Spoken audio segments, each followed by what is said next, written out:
Elena Carter, a vibrant black woman from Southern California, was no stranger to adversity, but nothing prepared her for the public humiliation she faced at Ontario International Airport. A dedicated community organizer, Elena had spent weeks on the road, her life a whirlwind of advocacy. She'd led a voter registration drive in San Diego, spoken at a youth empowerment summit in Phoenix, and organized an emergency fundraiser for a community center in Oakland. Her suitcase, battered and barely unpacked, was a testament to her relentless schedule. But this trip wasn't about her work. It was deeply personal. Elena was heading to Atlanta for her brother Marcus's funeral. At 40, Marcus had succumbed to heart failure, leaving behind a grieving family and a young son who adored his Auntie Lena. Missing the funeral was unthinkable, no matter how exhausted she felt. Dressed in a simple navy dress beneath a worn denim jacket, Elena moved through the terminal with quiet determination. Her braided hair was neatly pinned, though fatigue shadowed her eyes. She clutched a lukewarm coffee in one hand, her phone in the other, skimming frantic texts from her sister, Aisha, about funeral logistics. The flight to Atlanta, number 482, was set to board soon, and Elena needed to check her carry-on to make the process smoother. As she approached the check-in desk, she felt the familiar weight of being watched, not with curiosity, but with something sharper, more dismissive. The first sign of trouble came from the young man behind the counter, whose name tag read Tyler. He glanced up, his eyes flickering with a smirk that vanished as quickly as it appeared. Elena knew that look. It was the kind she'd faced in boardrooms, city halls, and even grocery stores. It was the look that said, "You don't belong here," before a word was spoken. She handed over her boarding pass and ID. "I'm on flight 482 to Atlanta. I'd like to check my carry-on." Tyler tapped his keyboard, his expression souring. "You're not in the system." Elena's stomach tightened, but she kept her voice steady. "That's not right. I checked in online an hour ago. Here's my boarding pass." She slid her phone across the counter, the screen displaying her confirmation. Tyler barely glanced at it before looking back at her. "There's been a change. Your seat's been reassigned. You'll need to wait." "Reassigned to what?" Elena pressed, her tone calm but firm. He didn't answer, instead waving to a colleague. "Hey, Sarah, can you check this?" Elena's heart began to race, but she held her composure. "Can you just tell me what's going on? I'm attending a funeral. I need to be on that flight." Sarah, a second employee with a clipboard, approached, her eyes skimming past Elena like she was an inconvenience.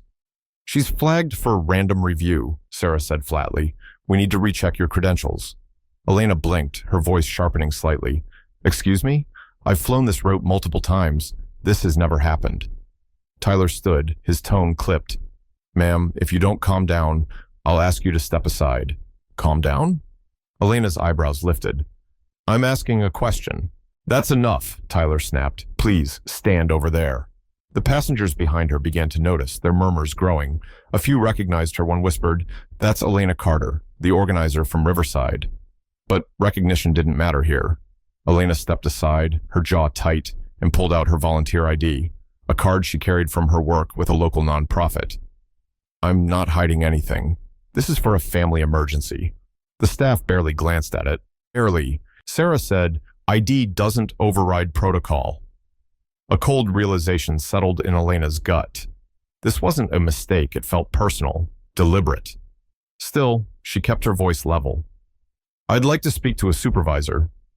That's when Tyler motioned to someone out of sight and said, "Security, please." Elena hadn't raised her voice, hadn't broken a single rule, yet she was being treated like a threat. She stood by the counter, arms crossed, staring at a scuff on the linoleum floor. She refused to let them see her flinch. Passengers watched, some whispering, others discreetly raising their phones to record. A middle-aged woman with kind eyes mouthed, "I'm sorry." Elena gave a slight nod. Grateful but unmoved sympathy wouldn't get her to Atlanta. Two TSA officers approached, their pace neither hurried nor relaxed, but heavy with preconceived suspicion. "Ma'am, we need you to come with us," one said, his badge reading Officer Daniels. "For what?" Elena asked, not moving. Her voice was clear, unwavering. "Random review. Don't make this difficult." She held out her boarding pass and ID again. "I've checked in. This is an emergency trip. That's a valid ID. The only issue is the one you're creating." Daniels didn't look at it. "Ma'am, please," he repeated. "We're not asking." Elena's mind flashed to her mother in Atlanta. already arranging flowers for the service, and to Marcus's son, Jamal, who'd asked if Auntie Lena would tell a story about his dad. She closed her eyes for a moment, inhaled deeply, and followed the officers. They led her through a side door into a stark hallway where fluorescent lights buzzed faintly overhead. A third agent joined them, whispering something to Daniels that Elena couldn't catch. "We'll need a full pat-down," Daniels said. "Your bag will be screened." Elena's voice was soft but cutting. "No warrant, no probable cause, no explanation. You're crossing a line you're not trained for." Daniels shrugged. "File a complaint later." Elena stood silently, arms outstretched, as they patted her down with mechanical precision. Her bag was unzipped, her toiletries scattered, her notebook, a collection of handwritten ideas for her next community project, flipped through carelessly. No one explained anything. Time dragged 10 minutes, then 15. She finally broke the silence. "Can someone explain the reassignment? Why was I pulled?" An agent, Officer Ruiz, looked up. "Ma'am, I don't handle seating." "That's the airline. We were called because you were being difficult." "Difficult?" Elena's voice cracked, not from weakness, but from disbelief. "I asked the question. I didn't yell. I complied with everything." Ruiz shrugged. "We respond to what we're told." Elena glanced at her phone. Flight 482 had left the gate. She wasn't just missing a flight, she was missing a funeral, a promise to her family, a chance to say goodbye. She sat in a cold metal chair against the wall, hands resting on her knees, staring at the chipped paint across the room. She wasn't being difficult. She was being punished for existing. One TSA officer stepped outside to make a call. Ruiz leaned against the wall, avoiding her gaze. Elena pulled out her phone and sent a single text to her husband. "I was pulled. Missed the flight. I need you here." She hit send and waited. The man who walked through those doors next didn't need to raise his voice to command attention. Malcolm Hayes, a civil rights attorney with decades of experience, carried a quiet authority that filled any room. His work had challenged systemic injustices, from discriminatory housing policies to police misconduct, and his presence alone shifted the air. When Elena's text, "I need you," flashed on his phone, he was already nearby, having dropped her off at the airport earlier. She'd insisted he didn't need to stay, calling it a quick trip, but her message was a signal something was deeply wrong. Malcolm didn't hesitate. He was in the terminal within minutes. Inside, Elena sat alone, her bag half-zipped, her papers stuffed back haphazardly. She'd repacked it slowly under the officer's watchful eyes, refusing to rush. Her jacket was creased, her braids now loose, framing her face. She looked composed, but beneath it, a fire burned, not loud, but steady. Tyler, the agent who'd flagged her, stood in a corner, eyes on the floor, as if willing the situation to disappear. The one who'd called security, Sarah, had vanished, likely avoiding the fallout. The automatic doors slid open, and Malcolm stepped in, wearing a charcoal coat and a forest green scarf Elena had gifted him for their anniversary. His walk was measured, his eyes sharp, taking in the scene. The agents, the officers, the scattered contents of Elena's bag. She stood when she saw him, saying nothing, words weren't necessary. He looked at his wife. "Are you okay?" She nodded once, a small but resolute gesture. He turned to Officer Daniels. "Who's in charge here?" Daniels hesitated. "Sir, can I ask who you are?" "Malcolm Hayes, civil rights attorney." "Who's in charge?" Daniels blinked, caught off guard. One moment." Malcolm turned to Elena. "What happened?" "I questioned a seat change. They said I was disruptive. I showed ID. They didn't care. Then I missed my flight." "Did you raise your voice?" "No." "Make a scene?" "No." Daniels returned with a supervisor, a woman named Karen with a lanyard and a walkie-talkie, who half extended a hand. "Mr. Hayes, we weren't aware Malcolm didn't take it. Why was my wife's seat reassigned? I'd need to check with the gate, then check." Karen scurried off. Malcolm faced Tyler, the agent who'd smirked. "What was your reason for calling security?" Tyler mumbled. "She wouldn't stand down." "She asked why her seat changed." "Yes." "Did she shout?" "No." "Threaten anyone?" "No." Malcolm leaned in just enough. "You understand that what you did is targeted escalation, correct? That security was called without cause, her ID ignored, and you detained someone without suspicion?" Tyler swallowed hard. "I didn't know who she was. Shouldn't matter." The silence was thick, almost tangible. A passenger who'd lingered nearby pulled out their phone, recording again. Word was spreading beyond the terminal. Another agent appeared, saw Malcolm's badge and Elena's unflinching stare, and whispered to Karen. The apologies began. "Ma'am, we deeply regret," Malcolm cut in. "She doesn't need an apology. She needed dignity earlier." Karen stammered, "We'd like to offer a first-class seat. Next flight." Elena shook her head. "He's not trying to get me a better seat. He's trying to make you see you don't treat people like this. Not me, not anyone." The moment they should have cared about had passed. Malcolm's tone was clipped, but calm. The kind of calm that made the room feel smaller. A gate manager, Robert, arrived, out of breath, clutching a clipboard, his face a mask of panic. "Mr. Hayes, Miss Carter, save it," Malcolm said. "We don't want introductions. I want a name." Robert blinked. "Excuse me?" "The name of the person who called security, who decided my wife was a problem for asking about her boarding pass." Robert hesitated. "That's a personnel matter." Malcolm stepped closer, his voice low. "So is discrimination." Robert shifted uncomfortably. "I understand this is serious. We're reviewing—" "You're not," Malcolm interrupted. "You're scrambling." The TSA officers stood silently in the background, their confidence eroded. Tyler had slipped away, likely hiding in an office, dreading the consequences. Elena remained quiet, her silence a choice, watching the scene unfold without softening the tension. Malcolm pressed on.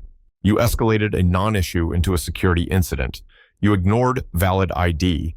You detained a woman, obstructing her travel without legal basis, all because someone didn't like being questioned."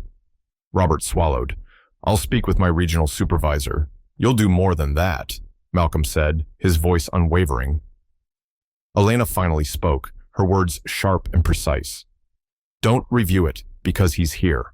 You should have reviewed it when I was pulled." The room stilled.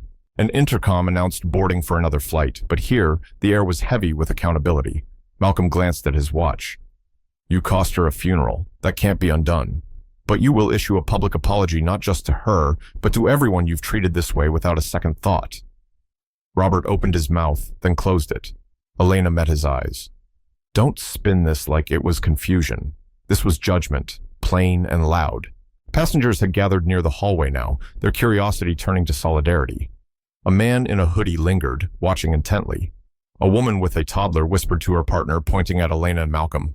A college student sat cross-legged by a charging station, typing furiously on their phone. The story was no longer confined to Gate 12C, it was spilling into the world.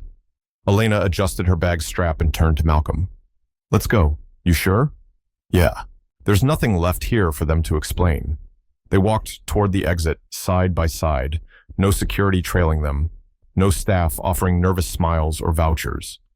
Just silence, and behind them, a wave of regret the staff hadn't anticipated.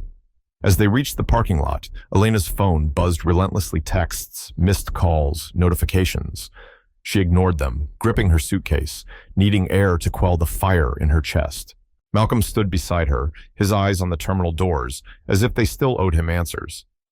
"They didn't expect me to show up," he said, voice low. "They didn't expect anyone to care," Elena replied. He looked at her. "You okay?" She nodded, but it was heavy, not agreement, but resolve. "I'll be okay."